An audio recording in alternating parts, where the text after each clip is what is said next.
The theater is home for many magical nights, dazzling lights, and life-changing events.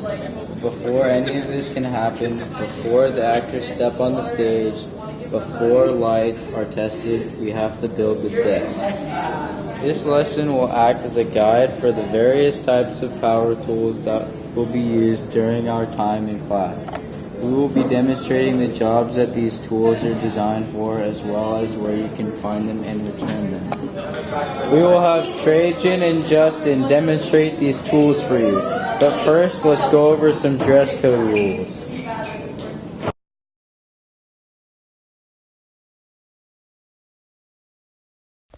Make sure you're not wearing any loose clothing, such as flowing skirts or oversized clothing. If you have long hair, please put it back securely.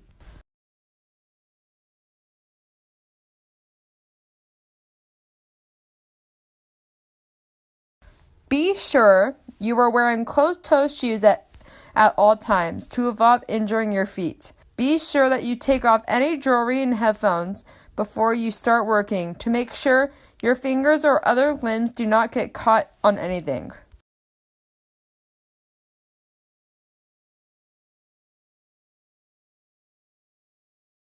The toy chest is where we keep our tools. Since many people will use the tools throughout the day, be absolutely sure that you put everything back in its correct spot when you are done. The tape and screws are in this drawer.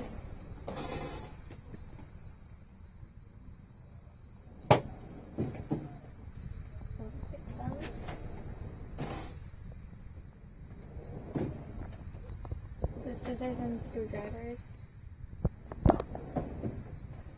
This is the first aid kit.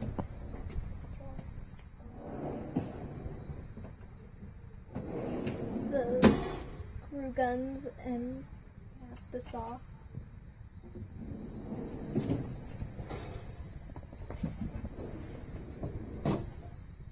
The tape measures and gloves. And knee pads.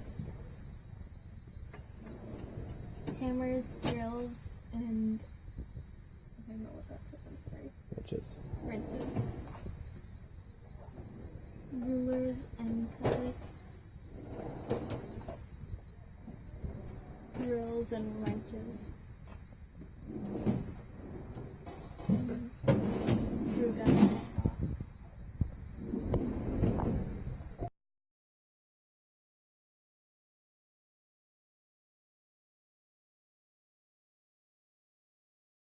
The drill, or as we call it, the screw gun, is fairly simple. We use it frequently to build structures with wood or to take them apart so that materials can be used later.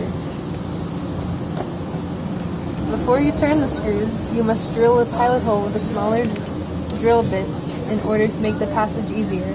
The best way to make a pilot hole is to use a drill bit that is one size smaller than the screw you are using.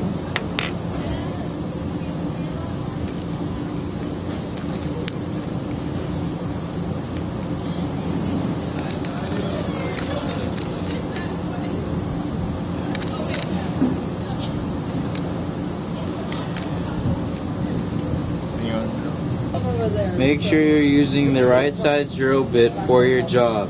Check the drill bit next to the screws and make sure that it's the right size.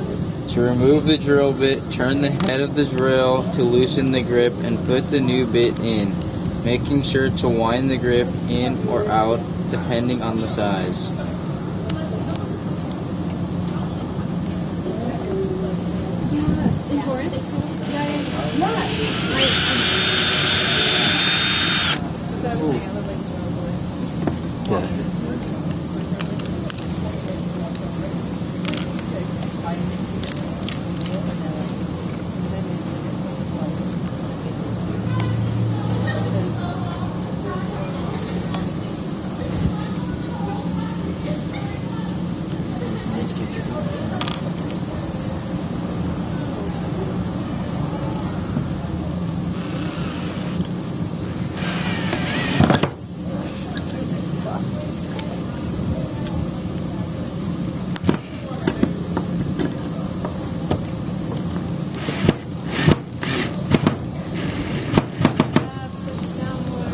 I'm trying.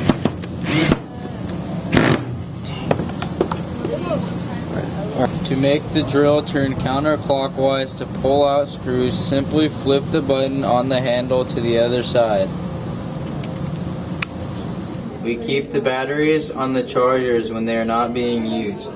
Make sure they are securely attached to the charger.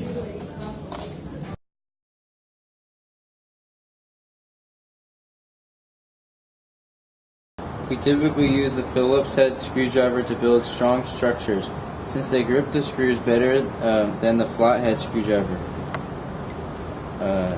The Phillips head has a plus on the top, giving it a strong grip. The flathead has a vertical tip and is used for less sturdy screws, since its grip on the screw is less secure.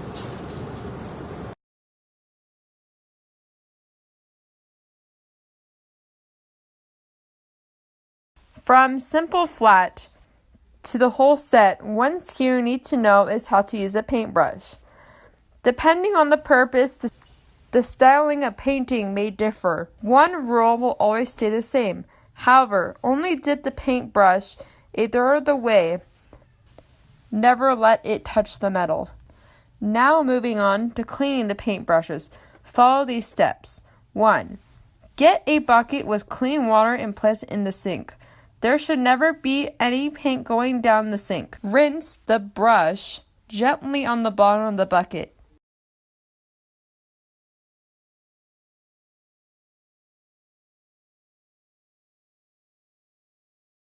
Two, take a fork and brush through where the paint starts to the end. 3. Rinse the brush again with clean sink water. 4. Flick the brush towards the wall near the sink to check if the water is clean. If so, hang it up to dry. If you can see any color in the drops, continue to rinse and comb through with the fork. Make sure this is completely clean so that it is fully ready for the next project.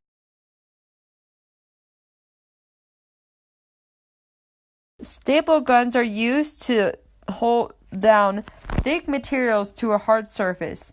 To use this properly, make sure to hold the staple gun close to the parallel to the surface of what you are stapling. Otherwise, the staple will not grip. The lever requires a large amount of force to push the staple out, so be sure that it is stapled before you stapled it.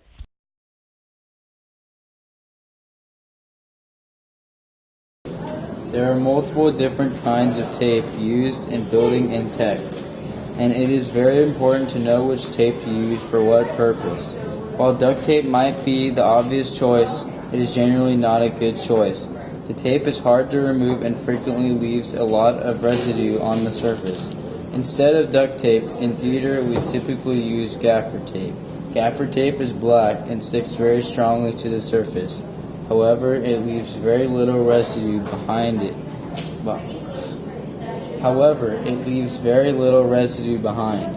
So it is ideal for a temporary setup that requires a strong bind, such as attaching cables to the wall or to the ground.